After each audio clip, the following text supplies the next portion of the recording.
Welcome back to Bad Hair Day with your hosts Brianna and Jamie. This is our fifth week during the show, and on today's episode, we're going to be talking about the Jenners and the Kardashians, Selena Gomez, Twilight, Nicki Minaj and ABC, and Amber Rose. And please excuse my voice; I have a bit of a cold, so I might sound a little weird today. So, for those of you who don't know, prior to the most recent episode of Keeping Up with the Kardashians, audiences were actually able to get an inside look on all things Kris and Caitlyn Jenner in terms of their drama on I Am Kate. On Sunday, however, Kris had a lot to say that surprised just about everyone. I mean, I know I personally had no idea that she was feeling this way. I don't know about you. But in this latest episode, Kris is actually seen crying on the phone while she's talking to Kim. And I feel like this definitely explains why in the beginning of the couple separation and in the beginning of Caitlyn's transition, Kardashians and Jenners were not really seen together at all. They weren't really photographed. They didn't really go out together. They didn't have anything to do with one another. And according to Kim, Caitlyn has actually spent a lot of her time bashing and putting down her mother.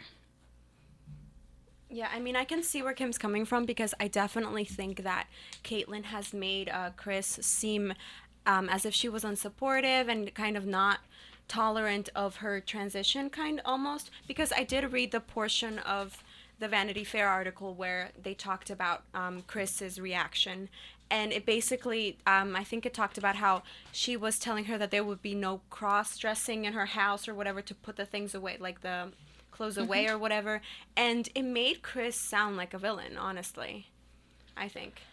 I feel like it's that. I also feel like, I mean, if you watch some of the earlier episodes of Keeping Up with the Kardashians, Kris is kind of horrible in her relationship. She tends to put people down and talk bad and kind of trying to control people, really. So I feel like apart from the fact that Caitlyn obviously needed to break up with Kris and that they needed at least a separation while she was transitioning, I feel like their relationship kind of wasn't going to last no It matter what wasn't. happened. I mean, but I think that that's one of the things that you have to talk about with the person that you're with. I mean, if you had if Chris was being controlling, and yeah, she definitely is really controlling. I think Caitlyn, when she was Bruce, she should have definitely gone to her and said, "Listen, this is what I feel, and I think that you're controlling me too much." And maybe they could have fixed the problem or something to avoid this bitter fight between them now. Also, I think Caitlyn said that if Chris had been had accepted her, they would still be together or something like that. I don't really know. I know a while ago, I don't know if it was real or if it was a rumor, but I know a while ago the two of them were actually talking about getting back together.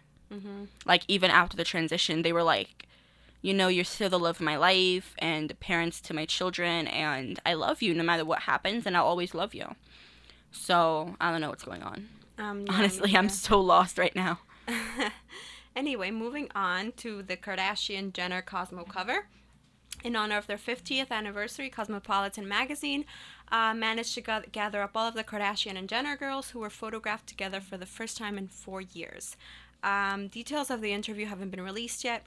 And there are a few people who are incredibly upset at the title of this article. According to the magazine, the Kardashian Jenner clan is known as America's first family now. So a lot of people are outraged by that. I don't really mind it. Like, I understand why people are upset, but I don't think it's a big deal. Honestly, it's also kind of annoying because a lot of people are getting mad at the Kardashians and talking badly about them and just being really nasty and negative and rude when they had nothing to do with what the magazine printed about them on the Yeah. cover. I mean, they don't really get a say on what the magazine title is. They just No. kind of have the interview and they answer questions and then they get photographed and that's it.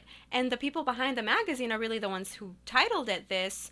And I mean, I don't know. I mean, I don't mind the title. I don't really care, but I can see why people are Yeah. upset. I Yeah. I don't know because it's not their fault Mhm. and I feel like usually things are their fault. Yeah.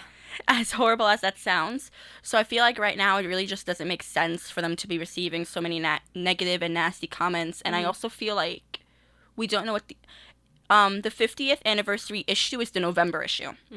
So it hasn't come out yet. All that has happened was there was an episode about it on Keeping Up with the Kardashians. and Cosmo released the cover. Yeah. So we have no idea what the article is actually about and what was going on, other than what we saw on the show. Yeah, I definitely agree with you. Should we take a break? Okay, so we're going to take a quick break, and when we come back, we're going to talk about Selena Gomez and Twilight.